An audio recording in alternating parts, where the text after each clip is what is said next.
Hello and welcome to 10 Signs Your House May Be Haunted. In this list we're going to go over the 10 common signs of a house haunting. They are by no means a complete list of all the things that can happen, but they are the most common. In some hauntings you may get all of these, in other times you may only get some. So let's begin. Electronic disturbances. This could range from everything from lights turning on and off, TVs changing channel, static or interference on your radio or telephone. With many of these reportings, it is always worth trying to rule out the possibility of natural events. So mobile phones being turned on will cause sounds in things like phones and speakers. If you've ever placed your phone near a speaker, you will hear that every so often the speakers just come out with some random noise, and that is interference. Electronic interference does happen. It is very common. I mean, lights as they start to get older might start to flicker. Sometimes they'll just turn on and off. I've had it happen before, and it's just a light getting old as opposed to a ghost. As with many things, it's lots of things that add up that are harder to rule out over time. But with electronic disturbances, the main common cause obviously is, faulty electrics or interference of some type, whether that's wireless devices such as mobile phones. It's always worth turning mobile phones off, removing them away from speakers and stuff, because that way it rules out wireless things. But there are other things, especially in the modern world where we have wireless internet everywhere, that can obviously all cause interference, and things can get a bit weird sometimes when they're interacting like they shouldn't be. Disappearing objects. Now, we all lose things. I mean, I've lost things, I put them down, turn around, they're gone. Most of the time it's just, I think I've put them down and I haven't. I've either got them in my pocket or I've put them somewhere I think else from where I thought I'd put them, basically. But with disappearing objects, obviously it can become a bit of a pain, and it is a common reported early stage haunting. So people will just find things turn up in random locations where they shouldn't be. So they put down car keys and they might be on the stairs, which is a bit of an odd place for them to be in the first place. So it's possible they might have dropped out of your pocket, but it's not very likely in the middle of the stairs. So objects disappearing or reappearing or moving is a common early stage haunting. It can happen throughout the whole thing, and it depends a lot on, the objects at hand. We all misplace objects, cell phones, remotes, car keys, but when it starts getting to bigger objects that aren't so easily moved, or objects that aren't used as often, or they end up in places that aren't right, so you might say, well, why did that get in my outside? I didn't take it outside, or anything like that. That's when it starts to get a bit more, supportive of a haunting. Normally these are linked to more playful spirits, like child spirits, poltergeist activity, where things vanish, reappear, or, just get moved. So you're sure you put it on the side, and it seems to be on the other table, or things like that. Again, like the electronic disturbances, there could be many natural causes. Someone might have picked it up. You might have kids around that think it's funny to play jokes. You might have put it somewhere and thought you'd put it there, but you haven't. You've placed it somewhere else. Easily done. Again, it all adds up over time to support the case of a haunting. Like many things, always look for the rational answer when you're trying to solve things like that. Don't just instantly jump, oh, I've lost my keys, I must have a ghost, because 9 times out of 10, it's just human error. Strange noises. Now, hauntings can manifest as faint whisperings, grumblings, taps, sounds of people walking over the landings above you, up and down hallways, up and down the stairs is quite common. They've all been reported with hauntings. There are natural things that cause sounds in houses, especially over summer or even in winter when the house warms up due to heating, or when it's been a nice hot day and then it cools down. You get creaks in houses.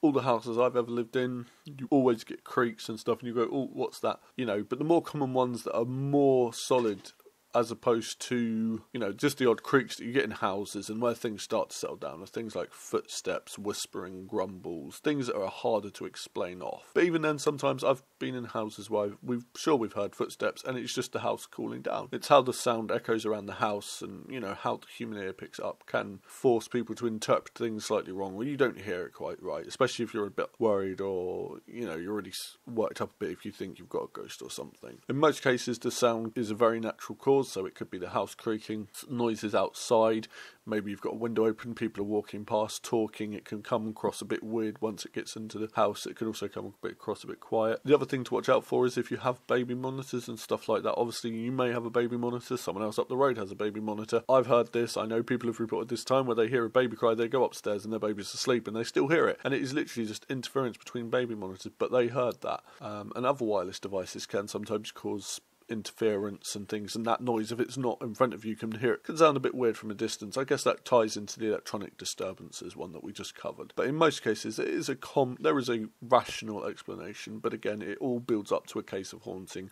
The whispering and names and voices that you hear are a lot harder to dismiss than just the house creaking.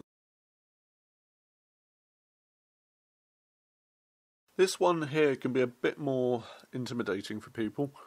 Rogue shadows. Now, shadows, as we know, when there's a light source, we all cast shadows out. Sometimes we can have multiple shadows due to multiple lights. But in this case, shadows that don't quite fit. They just seem to be there. Nothing seems to be quite causing them. They come in many shapes, many sizes. They can sometimes be quite dark, sometimes they're more outlined, sometimes they move. Now, these aren't reported as much as opposed to the other things that are above, but they are still quite commonly reported. Things you get are like lurking shadows in the corner, just slightly out the peripheral of your eye, so you're not looking at it, you're not looking directly at it, but you can see it, but when you go to look, it's vanished. Now, with this, obviously due to, especially in the evenings when you've got different light sources, people will have TVs, computers, their main lights, possibly lamps. There could be lights coming in from windows, stuff like that. Now, obviously these can cause shadows that you're not expecting, you may not see, especially out the corner of your eye. If it's late, you're a bit tired, that can always look a bit weird. You turn, and because of the nature of it, as soon as you see it, it's going to go. It's always worth noting down these types of things to see if they happen regularly, common. If there's a pattern to it, it could be, where the light's coming in from a car that's pulling up every evening and it just slightly catches something and it can cast a shadow that can look very weird. It's happened. I've seen things like this many times. Again, with the other ones, it just adds up to the case of hauntings as opposed to being absolute proof. There are many natural reasons for shadows to be cast or move, especially when there's movement of light, such as a car going past, someone with a torch. I've seen people that have got torches going out, like especially at Halloween, and they'll shine them in the windows and stuff, and that can look very weird sometimes when you're in the inside, especially if you're not expecting it and you're already in the state of mind where, I'm haunted. That can sometimes make you see things in a different way than you should, instead of going, oh yeah, that's someone outside. You see it possibly as a ghost when it's not always. But in saying that, they are quite commonly reported with some hauntings, and some hauntings they're not, so it's always worth keeping a note of them, and it always adds to the case. Abnormal animal behaviour. Now, living in a house with 3 dogs, I can assure you that it is quite common for sometimes for dogs to act bizarre. They sometimes get hyper, and sometimes just run around a bit schizo. It's great fun. But they do say that animals can sense events and energies in the paranormal world, actually includes small children as well, but we're focusing on this one for animals. Now, the first thing I should say is, obviously, if your dog starts acting really bizarrely and out of character, I would always, actually for any animal, recommend taking them to a vet to get a professional opinion and make sure that they're healthy and happy. I'm sure they are, but it's always worth checking to make sure that it's not something medical, because obviously when dogs get ill, they might start acting out of character. I know my dogs sometimes get a bit quiet when they're not feeling well and stuff like that. So yeah, always first check with a vet with your animals if they're acting bizarre, out of character for them. It's always best to do that first. One, it's good to be responsible for pets like that. Everyone should be responsible. If you're taking a pet on, you should be responsible. And 2, if the vet rules that your animal, your dog or cat or whatever's happy and fine and healthy, then that adds to the credence that something may be going on that's not quite normal. Now, they do say that dogs, cats and all animals can sense things going on in the paranormal world. I've had a case, well actually it was my own dog who sat one day just looking at the corner of a room, started growling at it. It was great. There was nothing there as far as I'm aware. We've never had it happen again. Literally just the corner of the room started growling at it. It was, one of those random moments you're like, I wonder. Never did it again. It was only going on for about 5 minutes and, off they went as if nothing happened. But these things happen when you have pets. So pets do sometimes go a bit silly on you. Sometimes they might start to act weird. But what you're looking at for is where dogs don't like to be in rooms. They don't like to go to rooms. They might start growling and barking for no reason. Sometimes they can get really jumpy and nervous. You know, it's the same as humans, really. If you knew there was a ghost there, some people might get very defensive, some people might get really scared and not want to go in rooms, and other people would be like, right, come here, ghost. You know, dogs are going to react the same, cats are going to react the same. They will change personalities. As I said, you know, if this happens, go to a vet. Always worth doing, checking with a vet to make sure your animal's all healthy and happy. Any other time, you know, beyond that, you know, always worth making note. But remember, there are natural causes, things that can cause this. Dogs can hear high pitches that others cannot. That could be causing them to go a bit scared. So it could be that there's a high-pitched noise coming out from somewhere else, maybe a radio or something, or maybe it's playing something on the computer that's just, you know, sounds a bit weird to the dogs. And obviously dogs apparently have more sensitive hearing than us, so that's always worth noting. But again, if they start to act strangely in the respects that they're barking at a room or a corner of a room, or they don't like something, then, you know, assuming that if they're all okay vet-wise, you know, that certainly adds to the credence, given the fact they do seem to be a lot more sensitive to these things. Unexplainable feelings. Dreams are one things.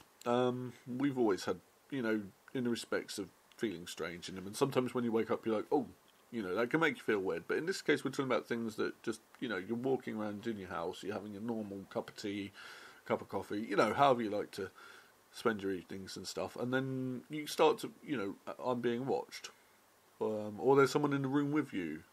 You know, even though you know you're alone, sometimes this happens when there are people in the room with you and they've been in there for a while, and then suddenly it feels like you've got a third person, you know, like your friends come over but no one's there, or someone's directly watching you, you know, and that can be quite a weird feeling. You may also feel chills in the air, so you're just walking around, you know, you're going to get a biscuit or whatever you want to do in the evening, you suddenly get cold, and there's no reason, you know, you might have the heating on and it's cold.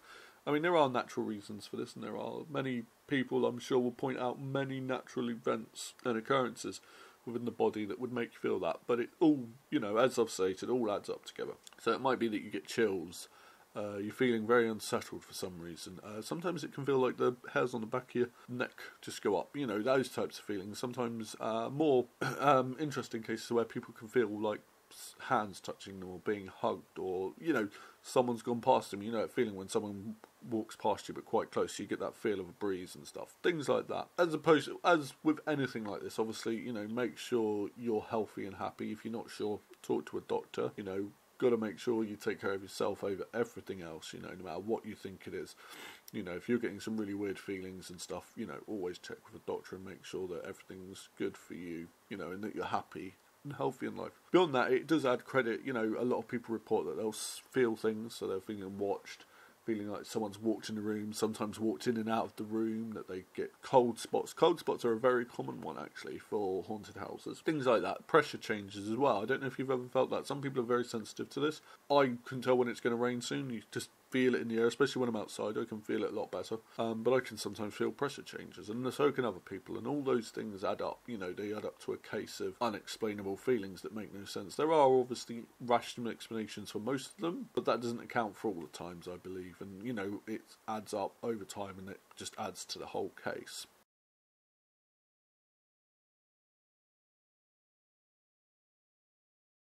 So, a history of darkness, so to speak. I mean, every house has a story, let's be honest, you know.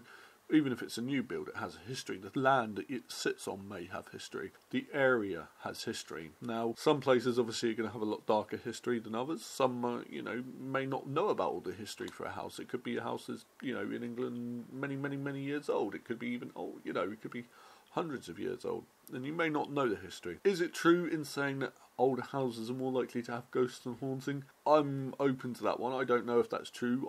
I suppose you could argue that a new house is less likely to have ghosts in, but there are many that do have. So new houses sometimes can have ghosts, and, you know, there are many old houses that have no reports of it. Things that can add or are reported to add to the likelihood of having a ghost in a house are things in the history, especially dark things, events that have played out in the house, so murder, suicide, strong emotional turmoil, so where there's been been a lot of argument or grief and stuff can obviously seems to have a real impact on some houses, and it seems to linger, and things seem to linger with it. And people have said, you know, when they've walked into a house, they've just felt sadness, and then they found out that, you know, someone may have died in that room. And, you know, whether it's an actual ghost or not is entirely, you know, open for debate, but things do seem to sometimes linger. Emotions seem to sometimes linger in houses, and some places seem more susceptible to energies lingering than, you know, certain other homes, to be honest. Some homes you walk into, you don't get any feelings. Some you walk in and you seem to get a happy feeling. You know, when you walk into a house and you just know it's a nice warm house, it's the same principle. Having a house built on top of ancient or burial grounds, things like that, were obviously going to be bad news potentially, or graveyards, you know, like plague pits, things like that. But again, the history, you know, in a lot of good haunting places, and I say good in the respects that, like the proof, there is normally history of events happening there or around it. Sometimes could be the local town or city that's had events. There seems to be a strong connection between, you know, the history of a place and current hauntings.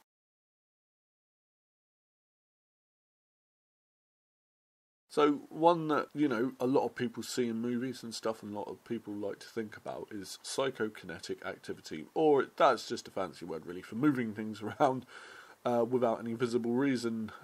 Doors opening, cupboards opening, doors closing, glass moving off the table, flying off the table. You know, there are many things under this category. Basically, it's anything that moves. Now, if you accept what many people have said as truth, not saying that they're lying, but just as they word it, you know, you can get everything from just doors opening and closing to sofas being flipped over to moving across the room, everything, lights swinging, you know, every haunting's different. And to be honest, I'm not aware of many things that haven't been reported being moved by people, whether it's kids' toys that are being thrown or sliding across the floor, cups, everything, you know. But yeah, movement of things, especially when there's no visible things where they're being thrown and stuff, really adds to the chances of paranormal activity going on in a house, so hauntings and stuff like that. Sometimes these are referred to as poltergeist, which are like noisy spirits. And yeah, I mean, these happen.